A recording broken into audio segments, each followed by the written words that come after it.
नाश्त्यासाठी मला वडापाव पाहिजे होता. मी गजानन वडापावच्या इथे गेले आणि तिथून 3 वडापाव घेतले आम्ही तिघींसाठी. तिथे गेलं तर किडी आढळल्या त्याच्यामध्ये. मला खायला बसले म्हणजे असे खाल्ले 2-3 घास आणि किडी आढळल्या. तसंच घेऊन मी ते ताई बोलले मला की इकडे जायचं म्हणून मी आले. काशीबाईंना. काय काम करता तुम्ही?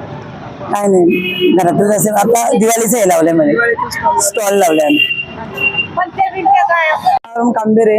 मी डोंबिवलीला कधी सण असला तर थोडा धंदा करायला येते आपला, फक्त पाळा पाचोळा घेऊन. आम्ही गजानन इथून वडापाव घेतले, पण आम्ही खायला जेव्हा चटणी उघडली तर त्याच्यामध्ये किडी होत्या. तर ते मी त्यांना दाखवायला घेऊन येतो ते रिटर्न द्यायला. तर मला या ताई भेटल्या, काशीबाई ताई भेटल्या. त्यांनी सांगितलं का मी तुझ्या जोडीला येते, आणि त्यांनी म्युन्सिपालिटीच्या ऑफिसवाल्यांना सगळ्यांना बोलावली, साहेबांना, आणि त्यांचे सेटर बंद केले, पण त्यांनी परत चालू केले ते सेटर.